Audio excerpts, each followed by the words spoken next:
if you look at their signature issues, the border, defund the police, open borders, de facto amnesty, what we saw in Afghanistan, all of the economy, the 9% hyperinflation, and then of course the DEI stuff gets people really angry. There's not one issue that they can say we're 55-45 on. And then you say, well, maybe they've got a charismatic Obama that can, persuade Americans to adopt things they otherwise are afraid of or don't like. There's none. All you have is Hakeem Jeffries with a baseball bat, or Schumer screaming and yelling each week. But I don't think they can go to the middle, because no one, I think their problem is they know they have to do that in the general election, but they know that anybody who said that would never be nominated. The Democrats have no center, no leader, and no plan, just noise. Victor Davis Hanson exposes the collapse. Open borders, defund the police, inflation, foreign policy blunders, and identity politics that alienate everyone but the Twitter class.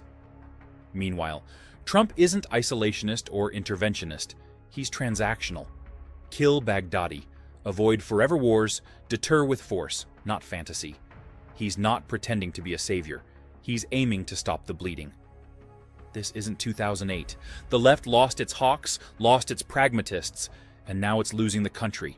I mean, the last day that Barack Obama was in office, on January 19th of 2017, his Parthian shot to us was he unilaterally, without congressional authority or consultation, sent B-2s, the very same bombers that Trump sent. He sent them all the way to Libya to bomb Libya. And he had been bombing on Libya since 2011. And it didn't result in anything but chaos and destruction and killing. And I had gone to that country in 2007. And whatever we said about this monstrous Gaddafi, his children were starting to take over, and he was anti-Islamic at that point. He wasn't good, he wasn't bad, but it was better than the alternative we have now. No one said a word on the Democrat. Tim Kaine was the head of the Democratic Party, the DNC, I think in 2015. And he didn't say, he had never said a word about any of this. And, you make a good point about the MAGA. They agree, they have good points, but the base that is skeptical, but they agree with 85% of the Trump agenda. And they can't go anywhere because the alternative is democratic insanity. And so that's what Trump was, and you're absolutely right. He never ran on anything other than, in a cost-benefit analysis, I'm going to find a way to maintain, preserve, and enhance deterrence for the U.S. so we don't have to get in forever wars. And sometimes that means Soleimani, that means Baghdadi, that means ISIS, that means taking out the Wagner Group. But these are self-limiting situations that, on a cost-benefit analysis, help our strategic stability and safety. That's all he was. He never said anything else. He was not an isolationist, and he wasn't an interventionist. And I think people forget that about him. Obama used predator drone assassinations constantly, and he even joked about it. The White House correspondents, he said, if anybody wants to date my daughters, be careful, it's called Predator. It was kind of a sick joke. And then, of course, we had John Brennan, who lied under oath. And then when he was asked, are you killing collaterally?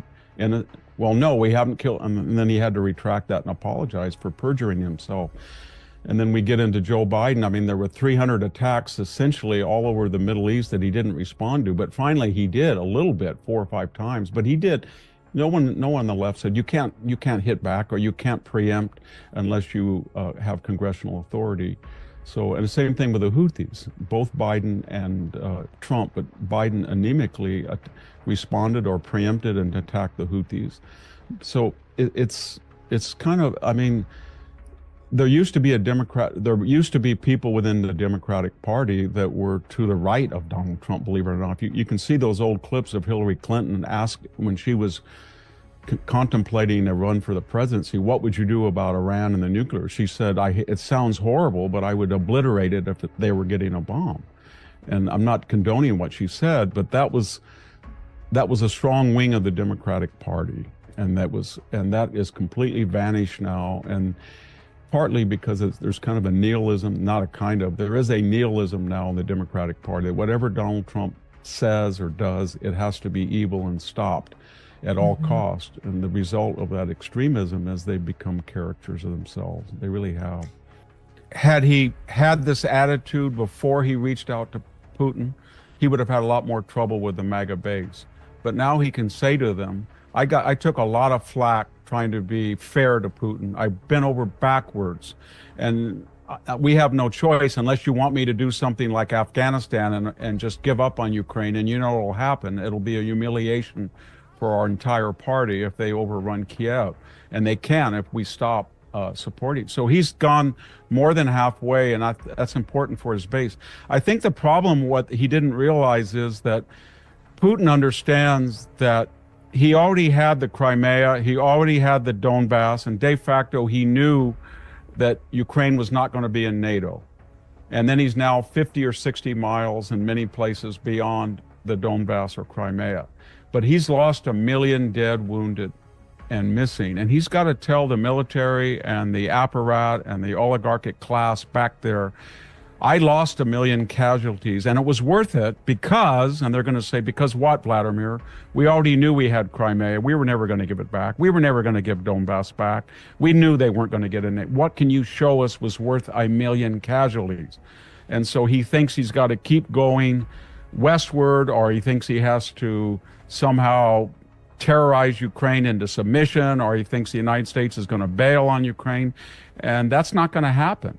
And I think so what's either going to happen is that somebody's going to force him to quit on the Russian side, or he's going to see that he's getting very diminishing returns as the casualties mount. I don't think Russia ever imagined they would lose that many people and get so little in return from what they started with. I think he's just going to have to say, the only way we're going to have peace is I have to have some leverage. I have no leverage. If we just pull out, he will take Ukraine, and whether you like it or not, you will be blamed for it. And that will be the big campaign issue in 2028. Who lost Ukraine? Because it'll make the pullout from Afghanistan look like nothing. So we're going to continue our help with Ukraine. We've closed our own border. I've done all this, but I don't have any choice. I got to get the tools to deal with Putin, and he will not deal unless he knows that he can't win. And so that's all he can do. And I think if you look at the polls, most of the people don't like, when you phrase the question, are you going to increase aid, or are you going to get involved, they say no. But if you just keep the aid going and hope that he will finally see that he can't get much more vis-a-vis the cost, then I think that's the only thing that we can do. Yeah, the big thing is the secondary. We've never done that, really. That's a devastating, that's almost like an act of war. So that means you tell India, for example, if you buy any more Russian oil, you're done with us. You tell China, if you buy, it's against the law in the United States to have when Cesar Chavez had a secondary boycott of California grapes, he boycotted Safeway just because they had grapes on the shelf, not that they were endorsing anything. And it was pretty traumatic. And it didn't really work. It got him a lot of bad publicity, but that's the next step. And I don't know if Trump wants to take that, because unlike all of the hysteria about a trade war, if you have a secondary boycott, that's a pretty radical step. And it's radical in the sense it would probably be much more effective than what we're doing now. But the cost in economic disruption and problems with people, our allies and neutrals, would increase as well. It's very funny because if you look at the Wall Street Journal op-ed page, they warned us that tariffs would cause a trade war and hyperinflate. It didn't happen. But at the same time, they were urging a secondary boycott of anybody who bought oil from Ukraine. That is a tax. That is going to be that would be 10 times worse than any tariff if we did that. It would be so disruptive because these are really big countries like China and India. And if you just simply cut off all aid with China, or all trade with China, all trade with India, it would be a disaster for the world economy, but that would spike inflation. But I don't understand why people who have argued, let's be moderate about tariffs, then suddenly go whole hog on something we've never even done before. We've had tariffs before, but we've never secondary boycotted huge countries like they're talking about. So I think it's a bad thing. A lot of it, I think, of the independence, it Donald Trump's trademark is he's decisive, he's transparent, and he doesn't give a blank what people think. And the Epstein thing hurt him. Not, I think everybody said it was going to hurt him with the base. It hurt him more, I think, with independents, because they said, well, he's just another politician. They said one thing and then they did the other. And the best thing that he could do is just say, we've had just say we've had mixed signals. We're just anything that comes across my desk that's about Epstein and is legal, I'm going to let it go. And you, the people, have to use your own intelligence to sort out who was an innocent bystander, who was collateral versus who was culpable. And I trust your judgment, and that's what I'm going to do. And because I think that's hurt him with a lot of people. There's a couple of things I could say, but on immigration, you better get your act together. You're not going to have Europe anymore. You got to get your act together. They understand that under Trump, this economy in the next 4 years is going to be it's going to be the freest economy, the least regulated of any of its competitors, and it's going to grow, and they want in on that growth. The other thing is they know what they've been doing. The reason that they're making agreements is they look back at the last 20 years under globalization and so-called free trade. That was not fair, and they know they made out like bandits, and so they feel that some of this is repertory. The other thing is they also understand that for all the talk about the 5% at NATO or Japan's rearming, that for the recent history and for the present and for the near future, the United States really does subsidize their defense and has allowed their economies to be mercantile, because they Japan and the EU were spending well under 2% of their defense budget the last 20 years, and we were subsidizing, and they know that. And Trump brings all that stuff up to them, and they realize they had a pretty good deal, and they can have a good deal, maybe not a great deal like they've had, but a good deal, and the alternative was not very palatable to them. I think it's great that we made a deal today instead of playing games and maybe not making a deal at all. I think it's I'm going to let you say, but I think it's the biggest deal ever made. Thank you very much. Congratulations. Something's wrong with Spain. It has this hard left government, and it's destroying its electrical generation. They had that solar, I don't know what you call it, blackout, where they tried to run an experiment to see if they could just, kind of like Gavin Newsom here. It was a disaster. They have just announced they are not going to make the 5%. Basically, they said the blank with you. We're not even going to try.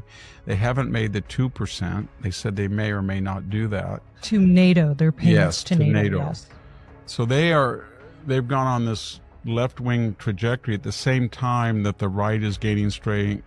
Poland, Hungary, Czech Republic, Romania, Germany, maybe France. We see Neil Farage he's doing well in Great Britain.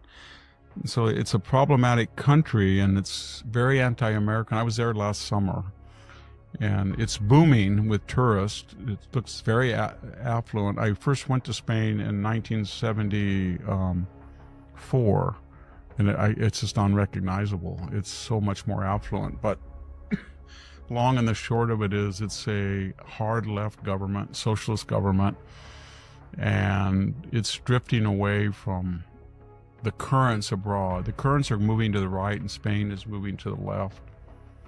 And it's not working, I don't think. So my point is that if you look at the world today, so Spain is going after these Jewish students because of Gaza, supposedly. I don't believe that. I believe it's anti-Semitism. Why do I believe that? Because as we speak, Cyprus has been illegally occupied. It's under occupation by the Turks. They killed thousands of Cypriots. I don't hear anybody on campus say, free Northern Cyprus. It's been under occupation. These are refugees. Help the Greek refugees. They lost their homes in Belopais. I don't hear that. I don't hear anybody on campus say, help the Armenians. A quarter million of them had been living for 400 years in Azerbaijan or Turkish language areas of the old. So they've been ethnically cleansed. They've all been forced out. They have no home. Haven't heard any of that. I haven't heard anybody said, there's a slaughter in Rwanda and Congo. Please help these people. Haven't heard any of that.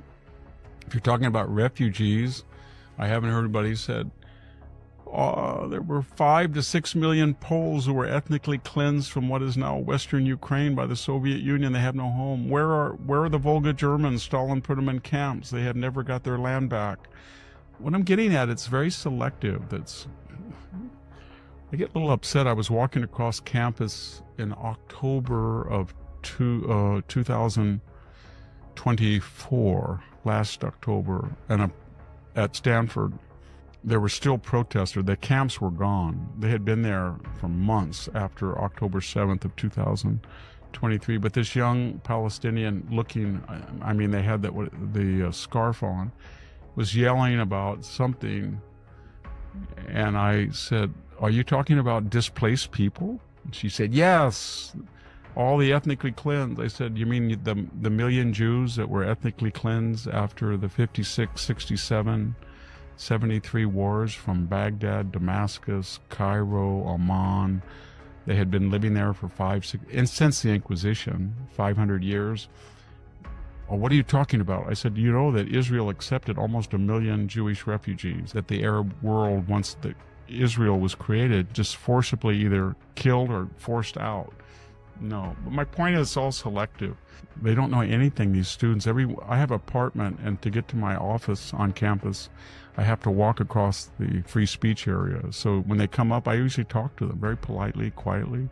I've come to the conclusion that Stanford students who are protesting are ignorant. They know nothing about history or anything. They just mouth all these platitudes. If you enjoyed today's video on Inner Vision, don't forget to give it a thumbs up and share your thoughts in the comments below.